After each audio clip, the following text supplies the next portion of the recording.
আসসালামু আলাইকুম।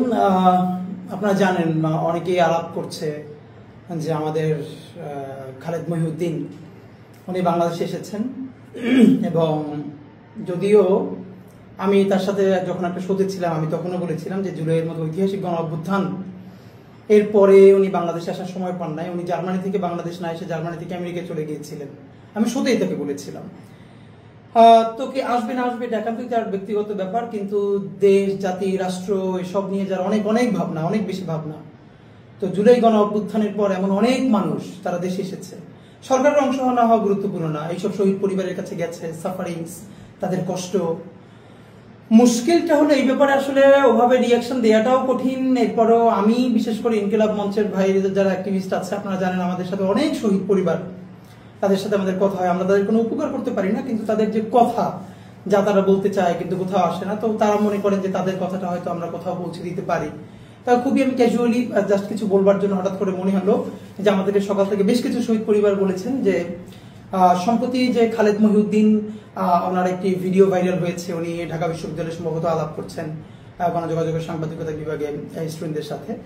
সেখানে ওনার কিছু বক্তব্য, ওনার জুলাই শহীদ এবং এই শব্দের ব্যাপারে ওনার টোটাল বডি ল্যাঙ্গুয়েজ এ নিয়ে যেহেতু আমাদেরকে কেউ কিছু জানিয়েছেন, তো আমরা মনে করছি আমাদের এই আলাপ নিশ্চয়ই খালেদ মহিউদ্দিন শুনবেন, কারণ তিনি সবকিছুতে খোঁজ রাখেন এবং আমাদের ব্যাপারে তিনি ভালো করে খোঁজ রাখেন। সুতরাং আশা করি উনি এটাও খেয়াল রাখবেন। তো আমরা যা বলছি এটা অনেক শহীদ পরিবারের কথা, তারা আমাদেরকে বলেছে আমরা হয়ে যেন তাদের ব্যাপারে কিছু তাদের কথাগুলো যেন আমরা একটু বলি। দেখেন আপনারা অনেকেই আমরা একটা ব্যাপারে রিয়াক্ট করছি, আমিও একটা পোস্ট দিয়েছি, সেটা হলো যে প্রধান ফ্যাসিস্ট খুনি হাসিনাকে তিনি সাবেক প্রধানমন্ত্রী বলেছেন। এই আলাপটা আসলে একটা সেকেন্ডারি আলাপ। এই আলাপটার থেকেও খুবই সিগনিফিকেন্ট একটা ব্যাপার ঘটে গেছে, যেটা আমরা কেউ যেন অনেকে খেয়াল করছি না এই ভিডিওটার মধ্যে। আপনারা কি কেউ খেয়াল করেছেন যে এই আলাপের একটা অংশে আমাদের খালেদ মহিউদ্দিন বলছেন এনসিপি যারা তরুণ তুর্কি মানে হাসনা সার্জিস তাদের কথা বলতে গিয়ে তারপরে খালেদ মহিউদ্দিন যখন পলাতক ছাত্রলীগের খুনি লীগের সভাপতি সাদ্দামের ইন্টারভিউ করতে চেয়েছেন, তখন তো বাংলাদেশের আপমর সবাই এটার বিরুদ্ধে গিয়েছে এবং সেটা বেআইনিও ছিল। এবং তখন সম্ভবত হাসনা সার্জিস ওরা যেরকম বলেছিল যে এই রক্তের সাথে বেইমানি করে প্রতারণা। তা আপনি একটা ব্যাপার খেয়াল করেন যে খালেদ মহিউদ্দিন কোন বডি ল্যাঙ্গুয়েজে কাদের সাথে কিভাবে তাদের বক্তব্যটাকে কোট করছেন। তিনি বলছেন বিপ্লবীদের রক্তের সাথে প্রতারণা করে বলে উনি হা হা করে হেসে দিচ্ছেন, ওনার হাসি আসছে না, আর্টিফিশিয়াল। এরপর উনি এটাকে আরো লঘু করবার জন্য যে বিপ্লবীদের রক্তের সাথে প্রতারণা করে এরপর উনি বলছেন বিপ্লব রক্ত প্রতারণা। এত সহজ শব্দ না, আসলে তো এত সহজ শব্দ না খালেদ ভাই, কিন্তু সহজ তো আপনি করে দেখালেন। কারণ হাসনা সার্জিসের ব্যক্তিগত কোনো অবস্থানও হয়তো যদি ভুল হইতে পারে, কিন্তু তারা যে জুলাইয়ের গণ অভ্যুত্থানের মুখ বলতে এই যে এত শহীদ এত আহত, এটাকে আপনি সব নিয়ে যেভাবে লঘু করবার চেষ্টা করলেন, আপনি কি নিজে খেয়াল করছেন এটা আপনি কি করলেন? মানে আপনি বিপ্লবীদের রক্তের সাথে প্রতারণা এই বক্তব্যটাকে যেভাবে বাজেভাবে উপস্থাপন করলেন, এরপরে আপনি বললেন বিপ্লব রক্ত প্রতারণা, মানে এগুলো কিছু না। মজার ব্যাপার হলো আপনি একজন সাংবাদিক হিসেবে কি চান? একান্ত বস্তুনিষ্ঠ ব্যাপারগুলো তুলে আনতে চান। আপনি নিজে বলছেন যে ট্রমার ব্যাপারটা আপনার বক্তৃতার মধ্যে বলেছেন। ইভেন আমেরিকায়ও যদি কোনো ভিকটিম আবার সেই ইন্টারভিউ দেখে আরো ট্রমাটাইজড হয়ে যায়, তাহলে তাকে বাংলাদেশের আইন তো কভার করেই না, আমেরিকার কোথাও কভার করেন, এটা আপনি বলেছেন। এর পরেও আপনি বলছেন যে তবে এইটা এত বিগ, আপনি সাবেক প্রধানমন্ত্রী হাসিনার ইন্টারভিউ করতে চান যদি আপনার জেলেও যাওয়া লাগে। দেখেন আপনি কি বিরাট বিপ্লবী ভূমিকায় অবতীর্ণ হয়েছেন, যেবার আপনি জেলে গিয়ে হইলেও হাসিনার ইন্টারভিউ করতে চান। মজার ব্যাপার হইল কারণ কি এই জুলাই কি হইছে না হইছে, প্রথমত এটা আপনি সাদ্দামের কাছ থেকে শুনতে চাইছেন। আমার কথা হইল আপনার কাছে প্রথম প্রশ্ন, জুলাই কি হইছে না হইছে, সাদ্দামের ইন্টারভিউ করা তো প্রথমত আইনি নিষেধাজ্ঞা আছে। মোরাল গ্রাউন্ডে কতটুকু জার্নালিজম এটাকে সাপোর্ট করে সেটা নিয়েও তর্ক বিতর্ক আছে। আমার আপনি একটা কথা বলেন, সাদ্দাম তো কিলার, হাসিনা তো কিলার খুনি, এটা বলতে আপনার খারাপ লাগলেও বাংলাদেশের শহীদ পরিবারের খারাপ লাগে না। আপনি গত 14 মাসে বা 15 মাসে জুলাইতে কি হয়েছে ভিডিও না দেখা টকশোনা কইরা জুলাই গণ অভ্যুত্থানের মধ্যে ধরলাম আসে নাই। দেখেন আপনার ব্যাপারে অ্যালিগেশন আছে, আপনি এটার উত্তর দিয়েন। এটা ফেসবুকে প্রচুর ভাইরাল হয়েছে, জার্মানিতে থাকে আমাদের বাংলাদেশি অনেক যারা স্টুডেন্ট, তারা এই জুলাই গণ অভ্যুত্থানে হত্যা চলাকালে তারা রাস্তার পাশে দাঁড়িয়েছিল প্রতিবাদ করবার জন্য। আপনি সামনে থেকে আপনার অফিসে হেরে যাচ্ছিলেন, তারা আপনাকে রিকোয়েস্ট করেছে যে খালেদ ভাই আপনি 5টা মিনিট দাঁড়ান, আপনি কর্ণপাত না করে হুড় করে অফিসে চলে গেছেন। কই, বাংলাদেশের তো অনেক প্রফেশনালস যারা পৃথিবীতে বাইরে ছিল, তারা তাদের পুরো প্রফেশনকে ঝুঁকিতে ফেলে শিক্ষার্থীদের সাথে দাঁড়িয়েছিল এবং তারা জনতার কাতারে দাঁড়িয়েছিল। আচ্ছা, আপনার নিজের অবস্থান যে আমি দাঁড়াবো না, আপনি না দাঁড়ালে আপনারা কেউ জোর করে দাঁড় করাতেও পারবেন না। জার্মানির মতো জায়গায় যেখানে স্টুডেন্টরা এত ঝুঁকি নিয়ে ভূমিকা নিয়েছে এবং তারা প্রোটেস্ট করেছে, আপনি তাদের সাথে তো একাত্মতা পোষণ করেনই নাই, তারা রিকোয়েস্ট করেছে তারপরও আপনি যান নাই। কিন্তু এরপর আপনি যখন আবার জার্নালিজম শুরু করলেন, আপনি বাংলাদেশে ডকুমেন্টেড 1400-এর বেশি শহীদ, 30-40 হাজারের বেশি সিভিয়ারলি আহত, চিরতরে অন্ধ, পঙ্গু, শিশু, আপনি তাদের একটা ইন্টারভিউ করেছেন এসে? আপনি একটা শহীদ পরিবারের কাছে গেছেন, একটা আহতের সাথে কথা বলেছেন? আপনি কি করলেন? আপনি জুলাই গণ অভ্যুত্থানকে দেখতে চাইলেন সাদ্দামের চোখে, সাদ্দামের লেন্সে। কারণ পলিটিক্সটা আমরা বুঝি। আপনার যে আমেরিকায় যে ঠিকানা চ্যানেলটা দেখেন, আপনি ডয়েচে ভেলেতে যখন ছিলেন, এখান থেকে আপনি এত বোকা, এত ছোট মানুষ না যে ডয়েচে ভেলের মতো প্ল্যাটফর্ম চাইরা একটা নতুন, এখন পর্যন্ত যেটা ওরকম করে স্পার্ক করে নাই, সেই ঠিকানায় গিয়ে উঠবেন। কারণ আপনার ওয়েস্টে যাওয়া এবং এই ঠিকানায় আমরা এটাও জানি যে আপনার যে ঠিকানা, এইটাকে ওখানে যারা এস্টাবলিশ করেছে, এটার সাথে কিভাবে আওয়ামী ফাইন্যান্স জড়িত। কিন্তু আমি বলতে চাই, আওয়ামী ফাইন্যান্স হলেও তো কোনো সমস্যা নাই, আপনি জার্নালিজমটা করলেই হইলো। সেটা আওয়ামী লীগের চ্যানেল হইলো না, হাসিনার চ্যানেল হইলো, আমার কোনো সমস্যা নাই। আপনি সালমান এফ রহমানের চ্যানেলে চাকরি করছেন না, আপনি চাকরি করছেন, এইটা কোনো প্রবলেম না। কিন্তু আপনি যখন এই গত 14 মাস ধরে সবার সাথে শো করছেন, হাসনাতকে, সার্জিসকে, ওকে ছাইমিকে চেপে ধরছেন, আপনি একটাবার, এবং আপনি কি করতেছেন, জুলাইকে আরো ভালো করে বুঝবার জন্য আপনি সাদ্দামের কাছে কথা বলবার চেষ্টা করছেন। এবার আপনি জেলে গিয়ে হাসিনার সাথে কথা বলতে চান, জেলে গিয়ে হলেও। বলেন তো, গত 14 মাসে আপনি কয়টা শহীদ পরিবারের সাথে, তার মা, তার বাবার সাথে কথা বলেছেন? আপনি কয়টা চিরতরে অন্ধ মানুষের সাথে কথা বলেছেন, চিরতরে পঙ্গুর সাথে কথা বলেছেন? আপনি যদি ওরকম জার্নালিজম করতে চান, তাহলে সকল শহীদের পরিবারের সাথে কথা বলে, আহতদের সাথে কথা বলে, তারপর তাদের অ্যালিগেশনটা কতটুকু সত্য, কতটুকু মিথ্যা, মিথ্যা হওয়ার তো সুযোগ নাই। কারণ ইট হ্যাপেন্ড, এটা ক্যামেরার সামনে ঘটেছে, লাশ জ্বালিয়ে দেওয়া হয়েছে, ক্যামেরার সামনে ঘটেছে। এরপর আপনি চাইলে তাকে বলতে পারেন যে আমি আপনার একটা, কেন ওসামা বিন লাদেনের রিটেন ইন্টারভিউ তো নিয়েছে আমেরিকা থেকে এসে, তো আপনি কিন্তু সেটা না করে, আপনি কোন শহীদ পরিবারের সাথে কথা না বলে, আপনি একজন খুনি, যাকে মানে খুনিকে খুনি বলতে আপনার তো দ্বিধা কেন? মানে খুনিয়া হাসিনা খুন করছে কিনা এটা নিয়ে আপনার দ্বিধা আছে? আপনি একটু খালেদ ভাই বললেন তো যে হাসিনা খুন করছে কিনা, এইটা জানার জন্য আপনি ঢাকা ভার্সিটির ওদেরকে বলতেছেন আর একটু ভালো করে জার্নালিজম পড়ে। খালেদ ভাই মানে বলেন তো, আর একটু কতটুকুন ভালো করে পড়াইলে খুনিরে খুনি বলতে পারবে একাডেমিশিয়ানরা এবং জার্নালিস্টরা? মানে কতটুকুন ভালো করে পড়াইলে, আর কতটুকুন ভালো করে পড়াইলে যে 4টা ইলেকশন দেশে কোনো ভোট হইতে দেয় না। প্রথমে 111 ইলেকশন, তারপরে 14তে ভোট হয় নাই, 18তে ভোট হয় নাই, 24-এ ভোট হয় নাই, এবং সেই ভোট না হওয়া, দিল্লির ক্ষমতায়িত হওয়া একজন ফ্যাসিস্টকে আপনি প্রধানমন্ত্রী বলতে বলতে মুখে ফেনা তুলে ফেলেন। আপনি এই সরকারকে বারবার বলছেন, আমি অনেক টকশোতে শুনছি যে এই সরকার তো আমার সরকার না। ফাইন, নাই হইতে পারে, আপনি এটাকে রিপ্রেজেন্টেটিভ মনে নাও করতে পারেন। এবার আপনি বলেন তো খালেদ ভাই, এই সরকার যদি আপনার সরকার না হয়, তাহলে আওয়ামী লীগের গত 15 বছরে যেখানে কোনো মানুষ ভোট দেয় না, এমনকি আওয়ামী লীগ নিজে যে দাবি করে তাদের 25% বা 20% ভোটার আছে, তারা 2% মানুষ কেন্দ্রে যায় না, তাহলে কেন্দ্রে এত কুকুর ঘুমাইতো না। তাহলে যেখানে কোনো ভোটার ভোট দেয় নাই, সেই সরকার তো আপনার আমার বাংলাদেশের কারো সরকার না। আপনি কোনোদিন আওয়ামী লীগের কোন মন্ত্রীরে একবার জিজ্ঞেস করছেন এই সরকার আমার না? বলছেন? কোন এমপিরে বলছেন? হাসিনারে কোনোদিন জিজ্ঞেস করছেন? হাসিনার যখন আপনি প্রেস ব্রিফিং করতেছিলেন, আপনি জিজ্ঞেস করলেন একটা প্রশ্ন যে সবাইকে ঠিক মতো দায়িত্ব পালন করতে পারবে? হাসিনা আপনার মৃদুস্বরে একটা ধমক দিয়ে দিলেন, আপনি মিষ্টি করে হেসে হেসে পড়লেন। এই যে আপনি ইনুসরে টাইনে ছিঁড়ে ফেলেন, এটা তো আমি মনে করি ইনুসের কাড়ি। আপনাদের যুবলীগ ওটার বিরুদ্ধে ফোন দেয় নাই, তো হাসিনা আপনার এটা বলবার আপনার পর আপনি তো তার সামনে কোনো প্রতিবাদ করেন নাই। সেই ভিডিও ফুটেজ এখন আমাদের সামনে তো আছে, আপনি সুন্দর করে হেসে বসে পড়ছেন। তো মজার ব্যাপার হইল খালেদ ভাই, আমি আপনাকে যেটা দেখেন, তো সাদ্দামের লেন্স দিয়ে আপনি বাংলাদেশ দেখতে চান। এখন আপনি কি বলতেছেন? সাবেক প্রধানমন্ত্রী। যেই কারণে আপনি যদি বলেন এইটা তো কোনো নির্বাচনই হয় না, সুতরাং প্রধানমন্ত্রী কি, আপনি বলেন। তারপর আপনি তাহলে হাসিনারে গ্লোরিফাই করতে মনে চাইলে করেন, এটা নিয়ে আমার কোনো আপত্তি নেই। কিন্তু আপনি হাসিনারে গ্লোরিফাই করতে গিয়া জুলাই গণ অভ্যুত্থানের কতগুলো শহীদ, তার রক্ত, তার বিপ্লব, আপনি তাকে কিভাবে মানে কি বাজে বডি ল্যাঙ্গুয়েজে ট্রিট করতেছেন আপনি খেয়াল করছেন? আপনি জুলাই গণ অভ্যুত্থান রক্ত এইসব বলে হো হো করে হেসে উঠতেছেন, আপনি হাসতেছেন না, আমরা দেখতেছি। আপনি জোর করে টেবিল চাপমান, এটা কি পরিমাণ লঘু করার পলিটিক্সটা আপনি করতেছেন। খালেদ ভাই আমার একটু সত্য করে বলেন তো, গত 14 বছরে যে সময় বাংলাদেশে ইন্টারন্যাশনাল ডকুমেন্টারি দরকার ছিল এই শহীদ পরিবারগুলো নিয়ে, আহত পরিবার নিয়ে, একটা দিন আসতে পারেন নাই, ঠিক এখন কার পয়সায়, কার প্রেসক্রিপশনে, কাদের পরামর্শে আপনি বাংলাদেশে আসলেন?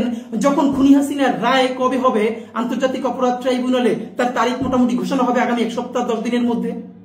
এবং যখন জেনারেল, ঘাতক জেনারেলদের বিচার শুরু হয়েছে এদেশে, যখন আওয়ামী লীগের এবং হাসিনার চূড়ান্ত বিচারের পর্যায়ে গেছে, তখন আপনি এসে এই জুলাইয়ের ক্যারেক্টারগুলোকে যেমনি ভাবে লঘু করবার চেষ্টা করতেছেন, রক্তপাতকে লঘু করবার চেষ্টা করতেছেন। এবার আপনি বলেন না, আপনি মানে কোন কারণে অথবা কার পরামর্শে আসছেন বলেন না প্লিজ। দেখেন আমি আপনাদের আর কয়েকটা কথা বলতে চাই। এখানে আপনি হাসনাতকে একবার একটা টকশোতে বলছিলেন, হাসনাত যখন ওই যে ঝামেলা হয়েছিল, যে চোরকে ধরিয়ে দেওয়া তো আপনার কাজ না, আপনি বলছেন ওকে।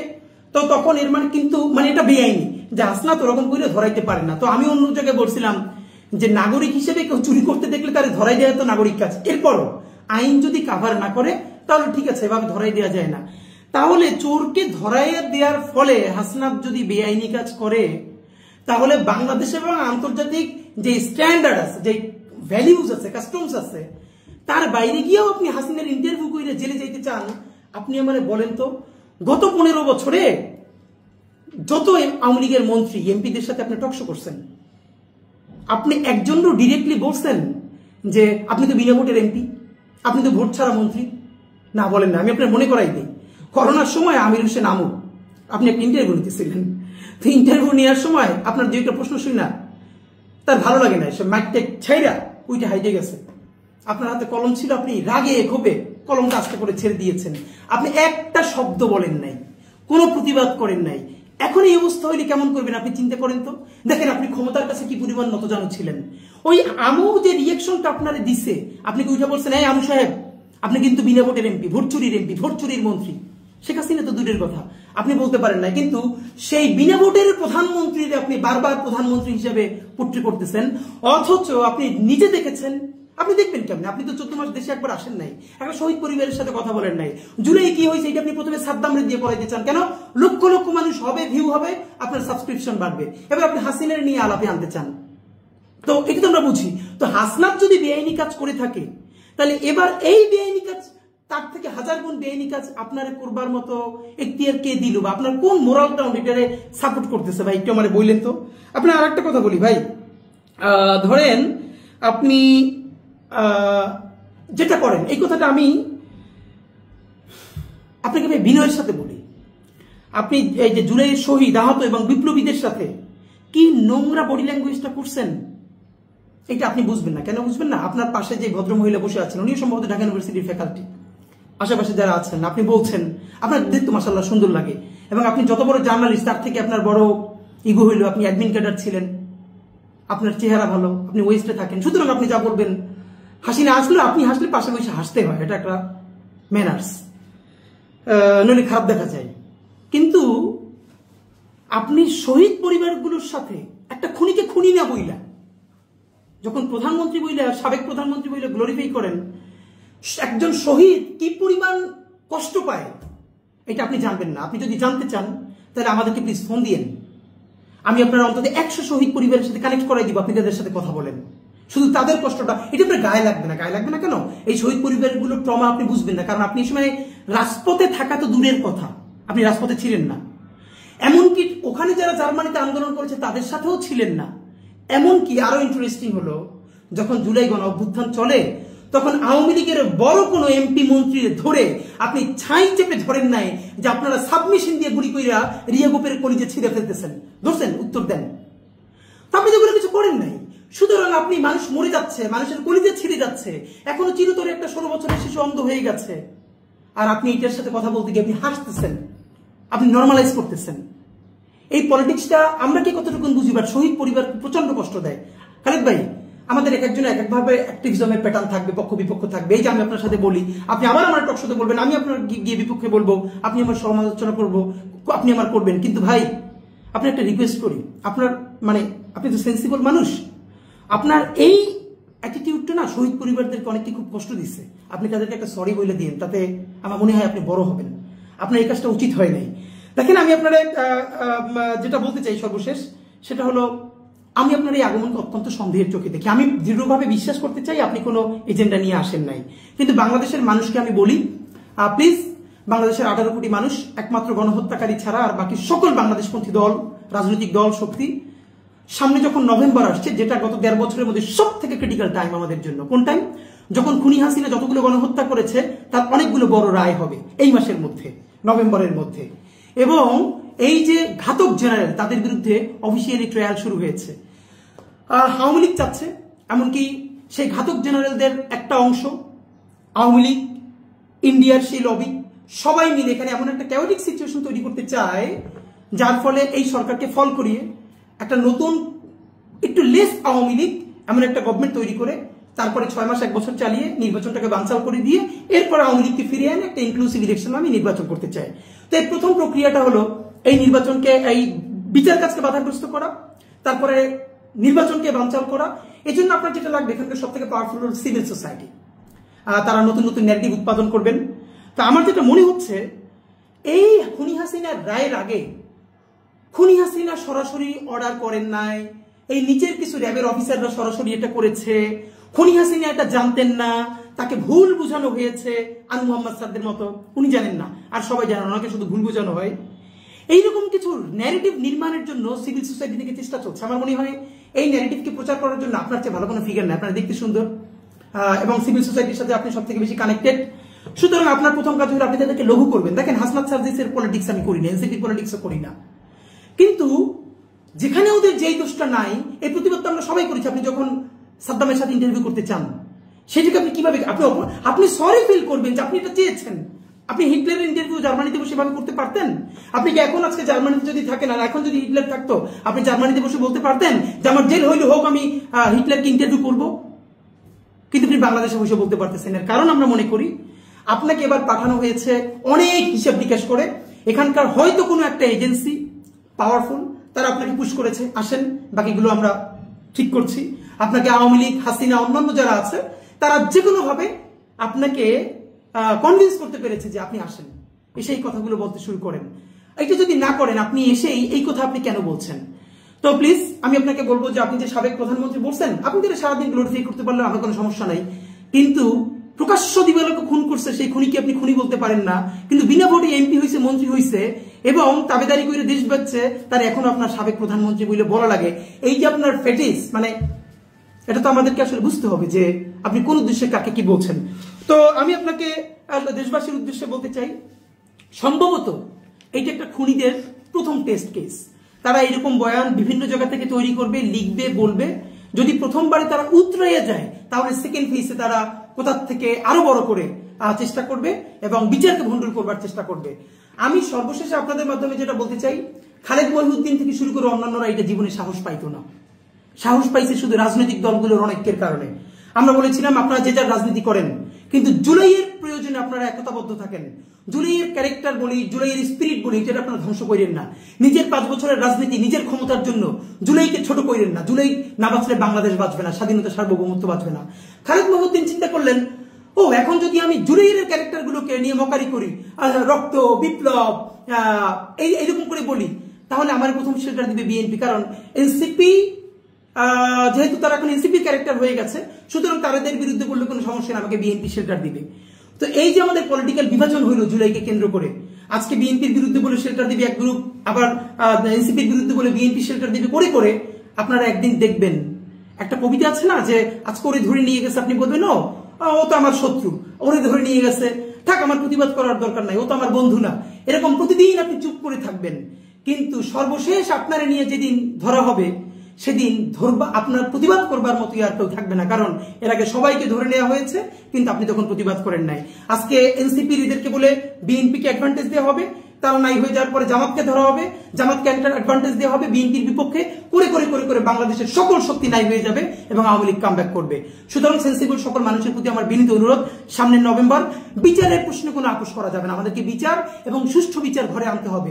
এই প্রশ্নে বিএনপি, জামাত ইসলামী, এনসিপি, গণ অধিকার পরিষদ, এবি পার্টি, যত দল আছে সবাইকে আমাদের ঐক্যবদ্ধ থাকতে হবে। আপাতত আমাকে অ্যাডভান্টেজ দিয়ে যদি আরেকজনের বিপক্ষে বলে, এটাকে আপনি হাসি মুখে নিয়েন না, মনে করেন পরের ঢিলটা আপনার উপরে ছুটবে। কখন? যখন ও আর আপনার ব্যাপারে সাহায্য করতে আসতে পারবে না। তো আমি আপনাকে বলি, খালিদ মহিউদ্দিন ভাই, আমি আপনাকে চাইলে আরো প্রচন্ড ভাবে বলতে পারতাম, এবং কিন্তু আমি আসলে অনার করতে চাই আপনাকে ওই জায়গাটা, এবং আমি মনে করি, দৃঢ়ভাবে বিশ্বাস করি, আপনি যে বডি ল্যাঙ্গুয়েজটা শো করেছেন, এটা জুলাইয়ের শহীদ পরিবাররা প্রচন্ড কষ্ট পেয়েছে, আমাদেরকে জানিয়েছে, আপনি তাদেরকে সরি বললেন। আর হাসিনারে যদি খুনি দেখতে আপনার খুব কষ্ট হয়, যদি প্রপার এভিডেন্স আপনার কাছে মনে হয় না এটা এভিডেন্স নাই, হাসিনাকে গিয়ে জিজ্ঞেস করতে হবে, তাহলে আপনি প্লিজ হাসিনার সাথে দেখা করেন না, দেখা করে জিজ্ঞেস করেন সেই খুনগুলো করছে কিনা, ভিডিওগুলো দেখাইয়া। কিন্তু এই যে তারে ইন্টারভিউ করে আপনি জেলে গিয়া হিরোইক একটা মহাকাব্য তৈরি করবেন, এইটা জুলাইয়ের সাথে গাদ্দারি বলবো না, এইটা হলো এখানকার ভ্যান চালক, রিক্সাওয়ালা, যারা আপনার মতো বিসিএস ক্যাডার হয় না, চেহারা ভালো না, যার কোনো কণ্ঠস্বর নাই, এইসব মানুষদেরকে এলিটরা কেমনে করে খামচে খামচে খায়, তার একটা ক্লাসিক উদাহরণ হয়ে থাকবে। এগুলো করেন না ভাই, প্লিজ। ধন্যবাদ।